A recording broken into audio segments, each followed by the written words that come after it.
Hello student, कक्षा 12th Hindi साहित्यिक परिचय के जो आपके कवि थे, ये 5 नंबर के आपके कवि आते हैं लिखने के लिए पेपर में। तो मैं आपके गद्य खंड का जो साहित्यिक परिचय था लेखकों का, वो मैं फिनिश करा चुकी हूँ। और पद्य खंड के जो साहित्यिक परिचय थे वो 2 राइटर मैं आपको करवा चुकी हूँ पिछले वीडियो में, जिसमें जयशंकर प्रसाद आपका पहला और मैथिली शरण गुप्त, ये 2 राइटर मैं आपके पद्य खंड में करवा चुकी हूँ। अब उसके आगे के तीसरे राइटर जो इम्पोर्टेंट है, सुमित्रानंदन पंत और महादेवी वर्मा, और ये 2 इम्पोर्टेंट राइटर मैं आज कराने वाली हूँ। आइए देखते हैं।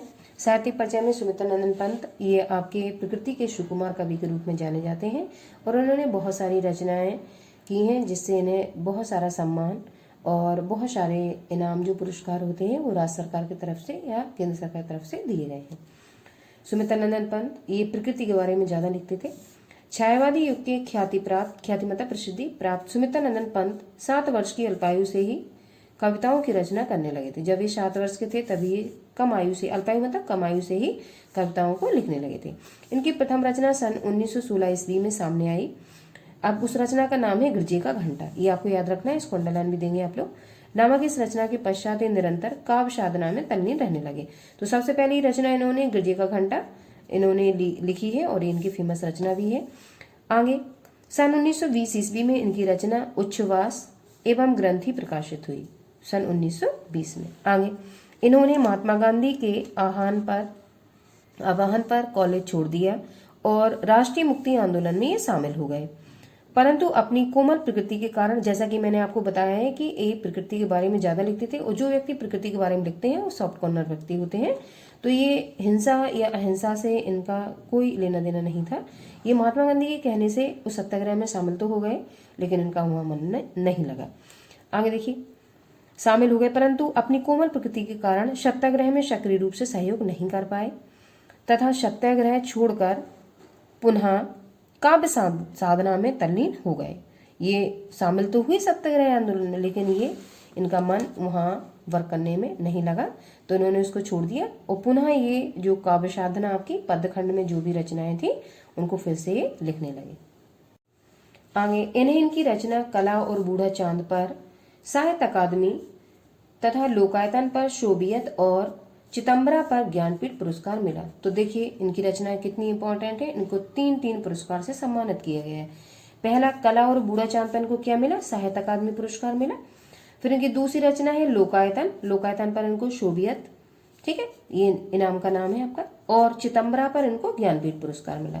तो इनको 3 पुरस्कारों से सम्मानित किया गया। तो निश्चित बात है ये बहुत फेमस कवि है। अब इनकी कृतियां रचनाएं कौन कौन सी हैं, तो इनकी वीणा, ग्रंथि, पल्लव, जितनी मैंने अंडरलाइन की वो सारी आपको याद करना इंपॉर्टेंट है, क्योंकि 5 नंबर के जो पद्यखंड के प्रश्न आपके आते हैं ऑप्शनल टिक लगाने के लिए, तो उसमें ये रचनाएं आपकी दोबारा से ये वर्क करेंगी। पल्लव, गुंजन, युगांत, युगवाणी, ग्राम्य, चिदंबरा, कला और बूढ़ा चांद, लोकायतन। तो साहित्यिक परिचय में हमने आपका चिदंबरा भी देखा हुआ था, कला और बूढ़ा चांद भी देखा था, लोकायतन भी देखा था, क्योंकि इन तीनों रचनाओं पे इनको पुरस्कार मिला था। तो ये तो आपको याद करनी है, तो ये आप याद रखोगे।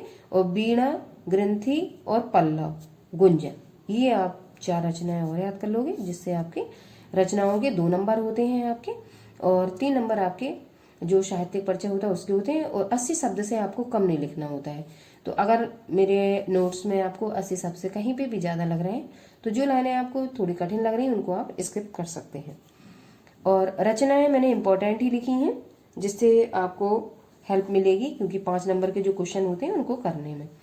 अब इनका उपन्यास जो है वो आपका उपन्यास हार, उपन्यास का नाम है इनका, और जो कहानियां इन्होंने लिखी, तो उपन्यास इनका इम्पोर्टेंट है ये वाला, और कहानियां इतनी इम्पोर्टेंट नहीं है, लेकिन अगर रचनाएं आपको ज़्यादा अच्छी लिखनी है तो कहानियों पर भी आप ध्यान दें। कहानियां इन्होंने 5 कहानियां करके एक कहानी लिखी हुई है, तो वो कहानी भी इनकी देख लेना, लेकिन ये रचनाएं काफ़ी इंपॉर्टेंट है, और उपन्यास इन्होंने एक लिखा है हार, ठीक है। तो ये आपका सुमित्रानंदन पंत का साहित्यिक परिचय हुआ। अब आपके चौथे राइटर महादेवी वर्मा, ये भी इंपॉर्टेंट है, आइए इसको देखते हैं।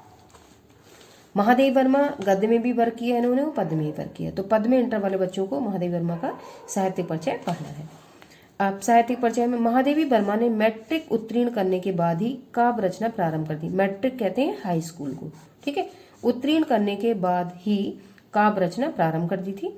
इनकी रचनाएं सर्वप्रथम चांद नामक पत्रिका में प्रकाशित हुई। तो चांद नामक जो पत्रिका है उसको आप याद रखोगे, इसमें महादेवी वर्मा ने अपनी रचनाओं को प्रकाशित करवाया था। आगे कारवार भी वो यही संभालती हैं चांद पत्रिका का। इनकी काव्यात्मक प्रतिभा के लिए इन्हें काव्यात्मक इसलिए क्योंकि पद्य खंड में हम जीवन परिचय पढ़ रहे हैं, तो पद्य को हम काव्य भी कहते हैं, तो आप काव्यात्मक लिख सकते हो। प्रतिभा के लिए इन्हें सेक सरिया एवं मंगला प्रसाद पुरस्कारों से सम्मानित किया गया। ठीक है, तो इनको कौन कौन से पुरस्कार मिले? सेक सरिया और मंगला प्रसाद। इसके बाद भारत सरकार ने इन्हें पद्म भूषण की उपाधि से भी सम्मानित किया। तो केंद्र सरकार के द्वारा भी इनको पद्म भूषण मिला, ये सबसे बड़ा सम्मान होता है। ठीक, इसी वर्ष उत्तर प्रदेश सरकार की ओर से भारत भारती पुरस्कार भी इनको प्रदान किए गए। तो उत्तर प्रदेश सरकार ने कौन सा पुरस्कार दिया? भारत भारती। तो देखो मैंने जो पुरस्कार है वो इम्पोर्टेंट होते हैं, तो मैंने लिख के अंडरलाइन भी दी, ऐसे ही आप लोग दोगे अपने नोट्स में। एक कवित्री के रूप में, कवित्री शब्द को देखेंगे, कवित्री शुद्ध शब्द, ये वाक्य ऊपर मात्रा नहीं होती है, इस तरीके से शुद्ध लिखा जाता है। कई लोग कवि ऊपर मात्रा चढ़ा कवित्री इस तरीके से लिखते हैं, तो वो गलत होता है। एक कवित्री के रूप में महादेवी वर्मा विलक्षण प्रतिभा की स्वामिनी थी या धनी थी, जो भी आपको लिखना हो। इन्हें आधुनिक की मीरा के नाम से भी जाना जाता है। ये इन्हें उपाधि दी गई थी। ये आधुनिक, जो आधुनिक इस टाइम मॉडर्न टाइम चल रहा है, इस टाइम की इनको क्या कहा गया था? मीरा के नाम से इनको जाना जाता है। आगे कृतियों में इनका प्रथम काव्य नीहार। ठीक है, तो नीहार रचना आप याद रखेंगे। नीरजा, शांतगीत, दीपशिखा। तो जो मैंने अंडरलाइन की वो इंपॉर्टेंट है, नीहार, शांतगीत और दीपशिखा। गद्य रचनाओं में इन्होंने अतीत के चलचित्र, स्मृति की रेखाएं, श्रृंखला की कड़ियां आदि, ये तीनों ही इंपॉर्टेंट हैं आपकी। ठीक है, तो आप गद्य रचनाओं में याद रखेंगे अतीत के चलचित्र, स्मृति की रेखाएं, श्रृंखला की कड़ियां आदि। और गीतों के संग्रह में इन्होंने यामा एक रचना लिखी हुई है, ये भी आपकी इंपॉर्टेंट है, तो आप यामा को भी याद रखेंगे। इस तरीके से हम जो साहित्यिक परिचय है उसको और रचनाओं को मिला के 80 शब्द हमको लिखना होता है। तो मैंने जो भी नोट्स आप लोगों के लिए बनाए हैं वो बिल्कुल सिंपल भाषा में बनाने का प्रयास किया है, और प्लस रचनाएं 2 नंबर की आती हैं और 3 नंबर का आपका ये वाला मैटर आता है। पेपर भी मैंने इसके पहले डाला हुआ है, आप पेपर जाकर देख सकते हैं किस तरीके के प्रश्न आपके बोर्ड में पूछे गए हैं।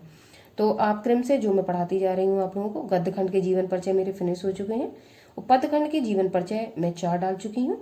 टोटल आपके 7 है, तो इसके बाद मैं 2 राइटर और डालूंगी, तो आपके 6 में से 1 100% बच जाएगा।